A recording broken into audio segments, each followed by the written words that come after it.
மத்தேயு எழுதின சுவிசேஷம் அதிகாரம் 27.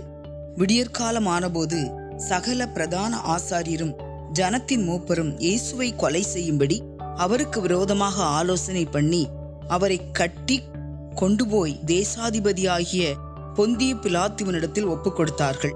அப்பொழுது அவரை காட்டிக் கொடுத்த யூதாஸ் அவர் மரணாக்கினைக்குள்ளாக தீர்க்கப்பட்டதைக் கண்டு மனஸ்தாபப்பட்டு அந்த 30 வெள்ளிக்காசை பிரதான ஆசாரியரிடத்திற்கும் மூப்பரிடத்திற்கும் திரும்ப கொண்டு வந்து, குற்றமில்லாத இரத்தத்தை நான் காட்டிக் கொடுத்ததினால் பாவம் செய்தேன் என்றான். அதற்கு அவர்கள், எங்களுக்கென்ன, அது உன் பாடு என்றார்கள். அப்பொழுது அவன் அந்த வெள்ளிக்காசை தேவாலயத்திலே எறிந்துவிட்டு புறப்பட்டு போய் நான்று கொண்டு செத்தான்.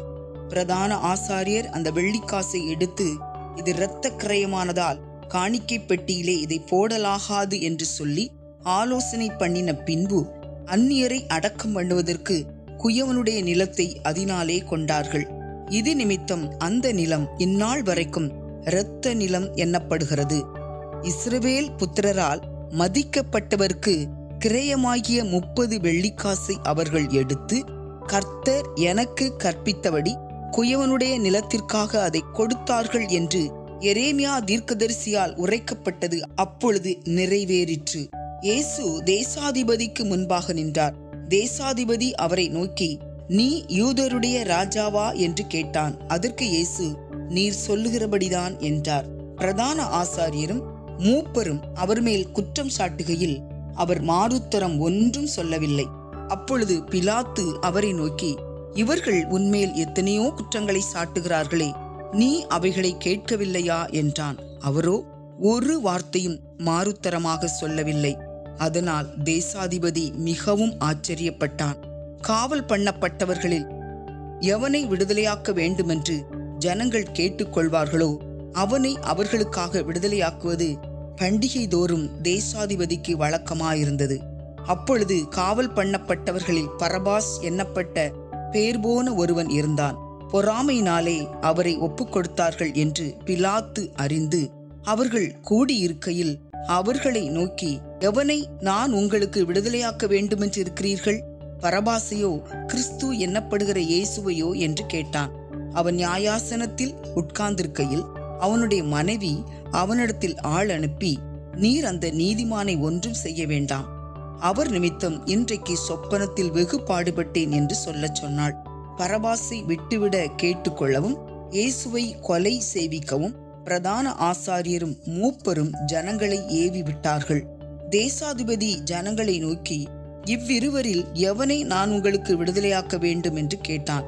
அதற்கு அவர்கள் பரபாசை என்றார்கள்.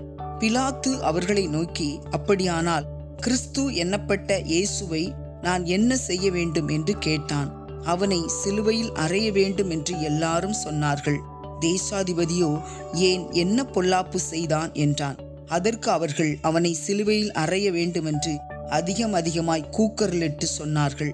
கலகம் அதிகமாகிறதே அல்லாமல் தன் பிரயத்தனத்தினாலே பிரயோஜனம் இல்லை என்று பிலாத்து கண்டு தண்ணீரை அள்ளி ஜனங்களுக்கு முன்பாக கைகளை கழுவி, இந்த நீதிமானுடைய இரத்தப்பழிக்கு நான் குற்றமற்றவன், நீங்களே பார்த்து கொள்ளுங்கள் என்றான். அதற்கு ஜனங்கள் எல்லாரும், இவனுடைய இரத்தப்பழி எங்கள் மேலும் எங்கள் பிள்ளைகள் மேலும் இருப்பதாக என்று சொன்னார்கள்.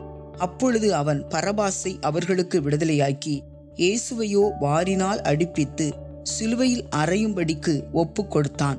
அப்பொழுது தேசாதிபதியின் போர்ச்சேவகர் இயேசுவை தேசாதிபதியின் அரமனையிலே கொண்டு போய் போர் சேவகரின் கூட்டம் முழுவதையும் அவரிடத்தில் கூடி வரச் செய்து அவர் வஸ்திரங்களை கழற்றி சிவப்பான மேலங்கியை அவருக்கு உடுத்தி முள்ளுகளால் ஒரு முடியை பின்னி அவர் சிரசின் மேல் வைத்து அவர் வலது கையில் ஒரு கோலை கொடுத்து அவர் முன்பாக முழங்கார்படியிட்டு, யூதருடைய ராஜாவே வாழ்க என்று அவரை பரியாசம் பண்ணி அவர் மேல் துப்பி அந்த கோலை எடுத்து அவரை சிரசில் அடித்தார்கள்.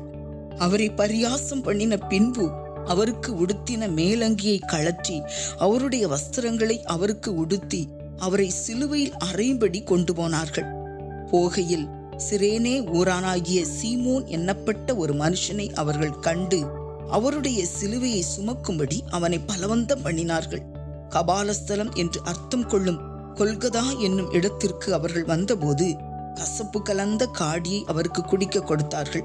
அவர் அதை ருசி பார்த்து குடிக்க மனதில்லாதிருந்தார். அவரை சிலுவையில் அறைந்த பின்பு அவர்கள் சீட்டு போட்டு அவருடைய வஸ்திரங்களை பங்கிட்டு கொண்டார்கள். என் வஸ்திரங்களை தங்களுக்குள்ளே பங்கிட்டு என் உடையின் பேரில் சீட்டு போட்டார்கள் என்று தீர்க்கதரிசியால் உரைக்கப்பட்டது நிறைவேறும்படி இப்படி நடந்தது. அவர்கள் அங்கே உட்கார்ந்து அவரை காவல் காத்து கொண்டிருந்தார்கள். அன்றியும் அவர் அடைந்த ஆக்கினையின் முகாந்தரத்தை காண்பிக்கும் பொருட்டு, இவன் யூதருடைய ராஜாவாகிய இயேசு என்று எழுதி அவர் சிரசுக்கு மேலாக வைத்தார்கள். அப்பொழுது அவருடைய வலது பக்கத்தில் ஒருவனும் அவருடைய இடது பக்கத்தில் ஒருவனுமாக 2 கள்ளர் அவரோட கூட சிலுவைகளில் அறையப்பட்டார்கள். அந்த வழியாய் நடந்து போகிறவர்கள் தங்கள் தலைகளை துலுக்கி, தேவாலயத்தை இடித்து 3 நாளைக்குள்ளே கட்டுகிறவனே, உன்னை நீயே ரட்சித்துக்கொள், நீ தேவனுடைய குமாரனானால் சிலுவையிலிருந்து இறங்கி வா என்று அவரை தூஷித்தார்கள். அப்படியே பிரதான ஆசாரியரும் வேத பாரகரும் மூப்பரும் பரியாசம் பண்ணி மற்றவர்களை ரட்சித்தான், தன்னைத்தான் ரட்சித்துக் கொள்ள திராணி இல்லை. இவன் இஸ்ரவேலின் ராஜாவானால் இப்பொழுது சிலுவையிலிருந்து இறங்கி வரட்டும், அப்பொழுது இவனை விசுவாசிப்போம். தன்னை தேவனுடைய குமாரன் என்று சொல்லி தேவன் மேல் நம்பிக்கையாயிருந்தானே, அவர் இவன் மேல் பிரியமாயிருந்தால் இப்பொழுது இவனை ரட்சிக்கட்டும் என்றார்கள். அவரோட கூட சிலுவைகளில் அறையப்பட்ட கள்ளரும் அந்தப்படியே அவரை நிந்தித்தார்கள். 6ஆம் மணி நேரம் முதல் 9ஆம் மணி நேரம் வரைக்கும் பூமி எங்கும் அந்தகாரம் உண்டாயிற்று. 9ஆம் மணி நேரத்தில் இயேசு, ஏலி ஏலி லாமா சபத்கானி என்று மிகுந்த சத்தமிட்டு கூப்பிட்டார்.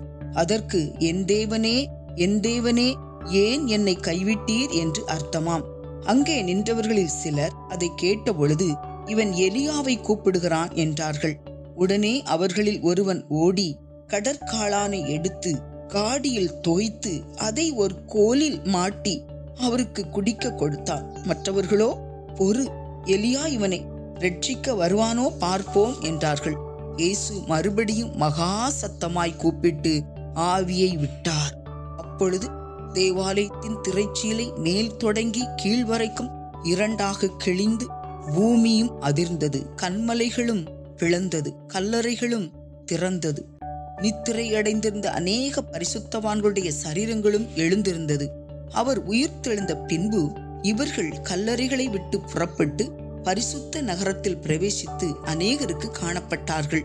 100க்கு அதிபதியும் அவனோடே கூட இயேசுவை காவல் காத்திருந்தவர்களும் பூமி அதிர்ச்சியையும் சம்பவித்த காரியங்களையும் கண்டு மிகவும் பயந்து, மெய்யாகவே இவர் தேவனுடைய குமாரன் என்றார்கள். மேலும் இயேசுவுக்கு ஊழியம் செய்யும்படி கலிலேயாவிலிருந்து அவரோடே வந்திருந்த அநேக ஸ்திரீகள் அங்கே தூரத்திலே நின்று பார்த்து கொண்டிருந்தார்கள். அவர்களுக்குள்ளே மகதலேனா மரியாளும், யாக்கோபுக்கும் யோசேக்கும் தாயாகிய மரியாளும், செபதேவின் குமாரருடைய தாயும் இருந்தார்கள். சாயங்காலமானபோது இயேசுவுக்கு சீஷனும் ஐஸ்வர்யவானுமாய் இருந்த யோசேப்பு என்னும் பெயர் கொண்ட அரிமத்தியா ஊரானாகிய ஒரு மனுஷன் வந்து பிலாத்துவினிடத்தில் போய் இயேசுவின் சரீரத்தை கேட்டான். அப்பொழுது சரீரத்தை கொடுக்கும்படி பிலாத்து கட்டளையிட்டான். யோசேப்பு அந்த சரீரத்தை எடுத்து துயதான மெல்லிய துப்பட்டியிலே சுற்றி தான் கண்மலையில் வெட்டியிருந்த தன்னுடைய புதிய கல்லறையிலே அதை வைத்து கல்லறையின் வாசலில் ஒரு பெரிய கல்லை புரட்டி வைத்து போனான். அங்கே மகதலேனா மரியாளும் மற்ற மரியாளும் கல்லறைக்கு எதிராக உட்கார்ந்திருந்தார்கள்.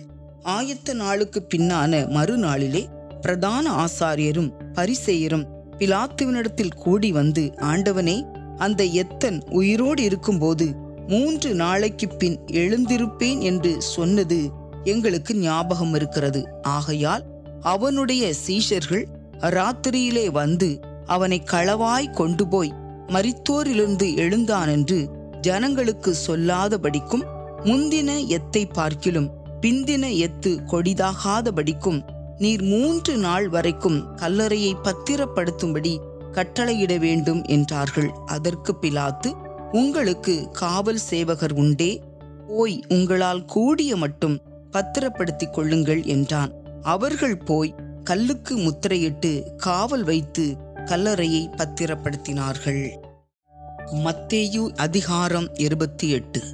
ஓய்வு நாள் முடிந்து வாரத்தின் முதலாம் நாள் விடிந்து வருகையில் மகதலேனா மரியாளும் மற்ற மரியாளும் கல்லறையை பார்க்க வந்தார்கள். அப்பொழுது பூமி மிகவும் அதிரும்படி கர்த்தருடைய தூதன் வானத்திலிருந்து இறங்கி வந்து வாசலில் இருந்த கல்லை புரட்டி தள்ளி அதன் மேல் உட்கார்ந்தான். அவனுடைய ரூபம் மின்னலைப் போலவும் அவனுடைய வஸ்திரம் உறைந்த மழையைப் போல வெண்மையாகவும் இருந்தது. காவலாளர் அவனுக்கு பயந்ததினால் திடுக்கிட்டு செத்தவர்கள் போலானார்கள். தூதன் அந்த ஸ்திரீகளை நோக்கி, நீங்கள் பயப்படாதிருங்கள், சிலுவையில் அறையப்பட்ட இயேசுவை தேடுகிறீர்கள் என்று அறிவேன். அவர் இங்கே இல்லை, தாம் சொன்னபடியே உயிர்த்தெழுந்தார். கர்த்தரை வைத்த இடத்தை வந்து பாருங்கள். சீக்கிரமாய் போய் அவர் மரித்தோரிலிருந்து எழுந்தார் என்று அவருடைய சீஷர்களுக்கு சொல்லுங்கள். அவர் உங்களுக்கு முன்னே கலிலேயாவுக்கு போகிறார், அங்கே அவரை காண்பீர்கள். இதோ உங்களுக்கு சொன்னேன் என்றான். அவர்கள் பயத்தோடும் மகா சந்தோஷத்தோடும் கல்லறையை விட்டு சீக்கிரமாய் புறப்பட்டு அவருடைய சீஷர்களுக்கு அறிவிக்க ஓடினார்கள். அவர்கள் அவருடைய சீஷர்களுக்கு அறிவிக்க போகிற போது இயேசு தாமே அவர்களுக்கு எதிர்பட்டு வாழ்க என்றார். அவர்கள் கிட்ட வந்து அவர் பாதங்களை தழுவி அவரை பணிந்து கொண்டார்கள். அப்பொழுது இயேசு அவர்களை நோக்கி, பயப்படாதிருங்கள், நீங்கள் போய் என் சகோதரர் கலிலேயாவுக்கு போகும்படி அவர்களுக்கு சொல்லுங்கள், அங்கே அவர்கள் என்னை காண்பார்கள் என்றார். அவர்கள் போகையில் காவற் சேவகரில் சிலர் நகரத்துக்குள்ளே வந்து நடந்த யாவற்றையும் பிரதான ஆசாரியருக்கு அறிவித்தார்கள். இவர்கள் மூப்பரோடே கூடி வந்து ஆலோசனை பண்ணி சேவகருக்கு வேண்டிய பணத்தை கொடுத்து, நாங்கள் நித்திரை பண்ணுகையில் அவனுடைய சீஷர்கள் ராத்திரியிலே வந்து அவனை களவாய் கொண்டு போய்விட்டார்கள் என்று சொல்லுங்கள். இது தேசாதிபதிக்கு கேள்வியானால் நாங்கள் அவரை சம்பந்தப்படுத்தி உங்களை தப்புவிப்போம் என்றார்கள். அவர்கள் பணத்தை வாங்கிக் கொண்டு தங்களுக்கு போதிக்கப்பட்டபடியே செய்தார்கள். இந்த பேச்சு யூதருக்குள்ளே இந்நாள் வரைக்கும் பிரசித்தமாயிருக்கிறது.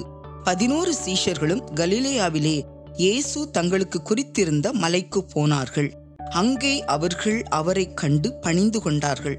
சிலரோ சந்தேகப்பட்டார்கள்.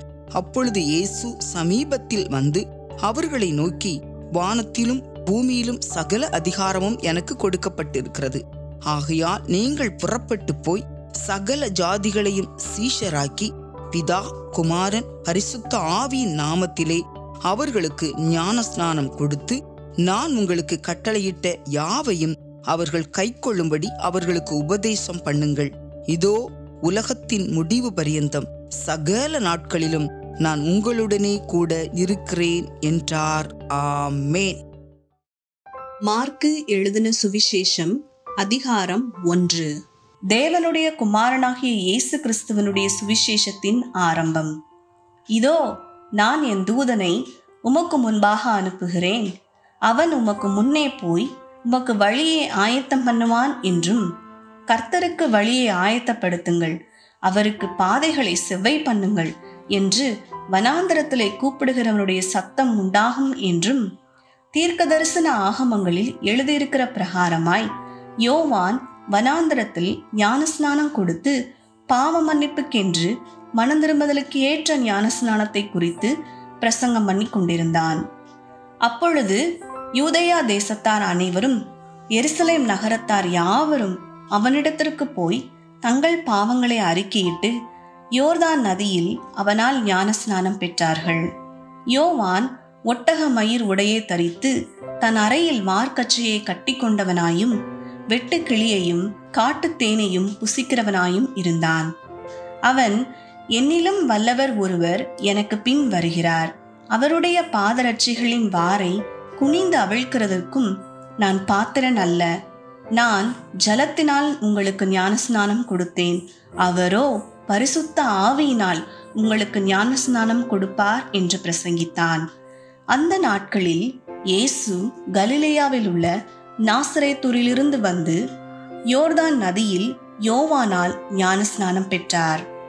அவர் ஜலத்திலிருந்து கரையேறின உடனே வானம் திறக்கப்பட்டதையும் ஆவியானவர் புறாவை போல் தம்மேல் இறங்குகிறதையும் கண்டார்.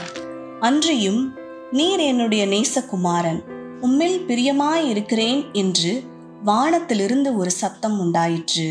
உடனே ஆவியானவர் அவரை வனாந்திரத்திற்கு போகும்படி ஏவினார். அவர் வனாந்திரத்திலே 40 நாள் இருந்து சாத்தானால் சோதிக்கப்பட்டு அங்கே காட்டு மிருகங்களின் நடுவிலே சஞ்சரித்துக் கொண்டிருந்தார். தேவதூதர்கள் அவருக்கு ஊழியம் செய்தார்கள். யோவான் காவலில் வைக்கப்பட்ட பின்பு இயேசு கலிலேயாவிலே வந்து தேவனுடைய ராஜ்யத்தின் சுவிசேஷத்தை பிரசங்கித்து, காலம் நிறைவேறிற்று, தேவனுடைய ராஜ்யம் சமீபமாயிற்று, மனந்திரும்பி சுவிசேஷத்தை விசுவாசியுங்கள் என்றார். அவர் கலிலேயா கடலோரமாய் நடந்து போகையில் மீன் பிடிக்கிறவர்களாயிருந்த சீமோனும் அவன் சகோதரன் அந்திரேயாவும் கடலில் வலை போட்டு கொண்டிருக்கிற போது அவர்களை கண்டார். இயேசு அவர்களை நோக்கி, என் பின்னே வாருங்கள், உங்களை மனுஷரை பிடிக்கிறவர்களாக்குவேன் என்றார். உடனே அவர்கள் தங்கள் வலைகளை விட்டு அவருக்கு பின் சென்றார்கள். அவர் அவ்விடம் விட்டு சற்று அப்புறம் போன போது செபதேயுவின் குமாரன் யாக்கோபும் அவன் சகோதரன் யோவானும் படவிலே வலைகளை பழுது பார்த்து கொண்டிருக்கிறதைக் கண்டு உடனே அவர்களையும் அழைத்தார். அப்பொழுது அவர்கள் தங்கள் தகப்பனாகிய செபதேயுவை கூலி ஆட்களோடு படவிலே விட்டு அவருக்கு பின் சென்றார்கள். பின்பு கப்பர்நகூமுக்கு போனார்கள். உடனே அவர் ஓய்வு நாளில் ஜெப ஆலயத்திலே பிரவேசித்து போதகம் பண்ணினார். அவர் வேதபாரகரை போல் போதியாமல் அதிகாரமுடையவராய் அவர்களுக்கு போதித்தபடியினால் அவருடைய போதகத்தை குறித்து ஜனங்கள் ஆச்சரியப்பட்டார்கள். அவர்களுடைய ஜெப ஆலயத்திலே அசுத்த ஆவியுள்ள ஒரு மனுஷன் இருந்தான். அவன், ஐயோ, நசரேயனாகிய இயேசுவே, எங்களுக்கும் உமக்கும் என்ன? எங்களை கெடுக்கவா வந்தீர்? உம்மை இன்னார் என்று அறிவேன், நீர் தேவனுடைய பரிசுத்தர் என்று சத்தமிட்டான். அதற்கு இயேசு, நீ பேசாமல் இவரை விட்டு புறப்பட்டு போ என்று அதை அதட்டினார். உடனே அந்த அசுத்த ஆவி அவனை அலைக்கழித்து மிகுந்த சத்தமிட்டு அவனை விட்டு போய்விட்டது. எல்லாரும் ஆச்சரியப்பட்டு, இது என்ன? இந்த புதிய உபதேசம் எப்படிப்பட்டது? இவர் அதிகாரத்தோட அசுத்த ஆவிகளுக்கும் கட்டளையிடுகிறார், அவைகள் இவருக்கு கீழ்ப்படுகிறதே என்று தங்களுக்குள்ளே ஒருவரோடு ஒருவர் சொல்லிக் கொண்டார்கள். அது முதல் அவருடைய கீர்த்தி கலிலேயா நாடெங்கும் பிரசித்தமாயிற்று. உடனே அவர்கள் ஜெப ஆலயத்தை விட்டு புறப்பட்டு யாக்கோபோடும் யோவானோடும் கூட சீமோன் அந்திரேயா என்பவர்களுடைய வீட்டில் பிரவேசித்தார்கள். அங்கே சீமோனுடைய மாமி ஜுரமாய் கிடந்தாள். உடனே அவர்கள் அவளை குறித்து அவருக்கு சொன்னார்கள். அவர் கிட்ட போய் அவள் கையை பிடித்து அவளை தூக்கிவிட்டார். உடனே ஜுரம் அவளை விட்டு நீங்கிற்று. அப்பொழுது அவள் அவர்களுக்கு பணிவிடை செய்தாள்.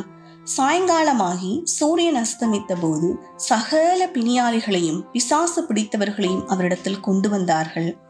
பட்டணத்தார் எல்லாரும் வீட்டு வாசலுக்கு முன்பாக கூடி வந்தார்கள். பல விதமான வியாதிகளினால் உபத்திரவப்பட்டிருந்த அநேகரை அவர் சுஸ்தமாக்கி அநேகம் பிசாசுகளை துரத்திவிட்டார். அந்த பிசாசுகள் தம்மை அறிந்திருந்தபடியால் அவைகள் பேசுகிறதற்கு அவர் இடம் கொடுக்கவில்லை. அவர் அதிகாலையில் இருட்டோடு எழுந்து புறப்பட்டு வனாந்தரமான ஒரு இடத்திற்கு போய் அங்கே ஜெபம் பண்ணினார். சீமோனும் அவனோடு இருந்தவர்களும் அவரை பின்தொடர்ந்து போய் அவரை கண்டபோது, உம்மை எல்லாரும் தேடுகிறார்கள் என்று சொன்னார்கள். அவர்களை அவர் நோக்கி, அடுத்த ஊர்களிலும் நான் பிரசங்கம் பண்ண வேண்டுமாதலால் அவ்விடங்களுக்கு போவோம், வாருங்கள், இதற்காகவே புறப்பட்டு வந்தேன் என்று சொல்லி கலிலேயா நாடெங்கும் அவர்களுடைய ஜெப ஆலயங்களில் அவர் பிரசங்கம் பண்ணி கொண்டும் பிசாசுகளை துரத்தி கொண்டும் இருந்தார். அப்பொழுது குஷ்டரோகி ஒருவன் அவரிடத்தில் வந்து அவர் முன்பாக முழங்கால் படியிட்டு, உமக்கு சித்தமானால் என்னை சுத்தமாக்க உம்மால் ஆகும் என்று வேண்டிக் கொண்டான். இயேசு மனதுருகி கையை நீட்டி அவனை தொட்டு, எனக்கு சித்தம் உண்டு, சுத்தமாகு என்றார். இப்படி அவர் சொன்ன உடனே குஷ்டரோகம் அவனை விட்டு நீங்கிற்று. அவன் சுத்தமானான். அப்பொழுது அவர் அவனை நோக்கி, நீ இதை ஒருவருக்கும் சொல்லாதபடிக்கு எச்சரிக்கையாயிரு. ஆயினும் நீ போய் ஆசாரியனுக்கு உன்னை காண்பித்து, நீ சுத்தமானதன் நிமித்தம் மோசே கட்டளையிட்டிருக்கிறவைகளை அவர்களுக்கு சாட்சியாக செலுத்து என்று கண்டிப்பாய் சொல்லி உடனே அவனை அனுப்பிவிட்டார். அவனோ புறப்பட்டு போய் இந்த சங்கதி எங்கும் விளங்கும்படியாக பிரசித்தம் பண்ண தொடங்கினான். அதனால் அவர் வெளியரங்கமாய் பட்டணத்தில் பிரவேசிக்க கூடாமல் வெளியே வனாந்தரமான இடங்களில் தங்கியிருந்தார். எத்திசையிலும் இருந்து ஜனங்கள் அவரிடத்திற்கு வந்தார்கள்.